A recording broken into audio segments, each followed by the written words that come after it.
اچھا، اور شیعہ کے لیے تو میری یہ پھکی ہے قیامت تک کے لیے، سیدہ فاطمہ اگر اہل البیت میں سے تو سیدہ ختیجہ کیا اہل البیت سے خارج ہے جو ان کی ماں ہے؟ بتائیں۔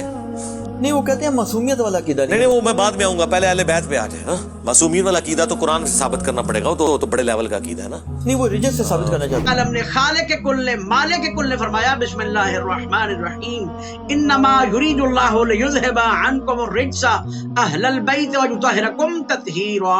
اللہم صلی علی محمد محمد فرجہم۔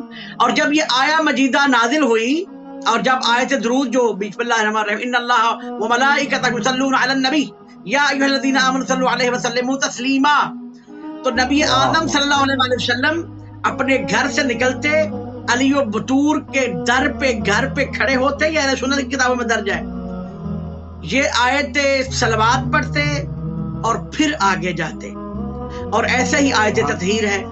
تو پروردگار عالم نے کیا فرمایا؟ انما، سوائے عشق نہیں ہے، یہ کلمہ حشر ہے۔ فقط انا بھی کا مطلب یہ ہے کہ بے شک، تحقیق، انا کا مطلب، اور انما سوائے عشق نہیں ہے، یعنی بس یہ جو بات ہو رہی ہے یہی ہے۔ اور دونوں آیتوں میں جہاں عصمت کا اعلان ہوا اور دوسری آیت جہاں پہ صلوات اہل صلوات و درود کا اعلان ہوا، وہاں ان دونوں آیتوں میں انما ہے۔ انما یرید اللہ، سوائے عشق نہیں ہے کہ اللہ نے ارادہ کر رکھا ہے، انما یرید اللہ لیذھب عنکم الرجس، کہ وہ ان سے رجس کو، پلیتی کو، ہر کمی کوتاہی کو دور رکھے گا۔ دور کہا اللہ نے، دور رکھے گا۔ وَيُطَہِّرُکُمْ تَطْہِیرًا، اور ان کو ایسے پاک رکھا ہے اور ایسے پاک رکھے گا جیسے پاک و طاہر رکھنے کا حق ہے۔ یہ ارادہ کس نے کیا؟ اللہ نے، اللہ عز و جل نے، خالق کل نے، مالک کل نے، سارے جہانوں کے خالق نے۔ جتنا بڑا کوئی شخصیت ہوگی اس کا اتنا بڑا ارادہ ہوگا۔ جو ارادوں کا خالق ہے وہ ارادہ کر رہا ہے کہ میں نے ارادہ کر رکھا ہے کہ میں ان سے رجس کو، کمی کوتاہی کو دور رکھوں گا اور ان کو ایسے پاک رکھوں گا جیسے پاک رکھنے کا حق ہے۔ اور یہ آیت کسی اور کے لیے نہیں، اسی خاندان طہارت، خاندان عصمت کے لیے نازل ہوئی جو آپ نے ٹاپک رکھا ہے۔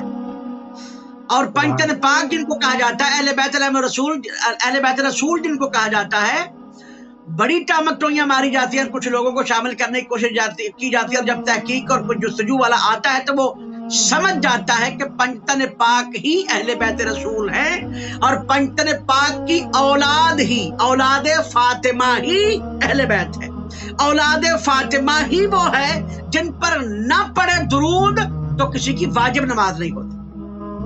تو یہ تو سب سے پہلے پروردگار عالم نے آیت تطہیر نازل کر کے بتا دیا یہ معصوم ہیں، ان کے نزدیک نہ رجس آ سکتا ہے، نہ کوتاہی آ سکتی ہے، نہ کمی نہ بیشی یہ ان کے نزدیک آ ہی نہیں سکتی، اور ان کو میں نے ایسے پاک رکھا ہے جیسے پاک رکھنے کا حق ہے۔ الفاظ دیکھیں آپ، کیا اللہ کیا الفاظ فرما رہا ہے، یعنی اس سے بہتر پاک رکھا ہی نہیں جا سکتا جس نے اللہ نے ان کو پاک رکھا ہے۔ تو اور معصوم کیا ہوتا ہے بھائی؟ اور معصوم کسے کہتے ہیں؟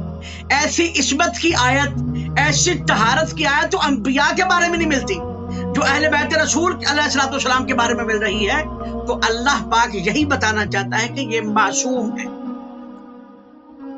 یہ معصوم ہیں، یہ چنے ہوئے ہیں، کوئی مصطفیٰ ہے، کوئی مرتضیٰ ہے، کوئی مجتبیٰ ہے، کوئی سید الشہداء ہے، کوئی زین العابدین ہے، کوئی سید الساجدین ہے، کوئی سیدۃ نساء اہل الجنہ ہے، کوئی سیدۃ نساء العالمین ہے کوئی دنیا میں جو پروردگار عالم کی طرف سے ایسے القاب رکھتا ہو، جو نبی اعظم کے دیے ہوئے ایسے القاب رکھتا ہو؟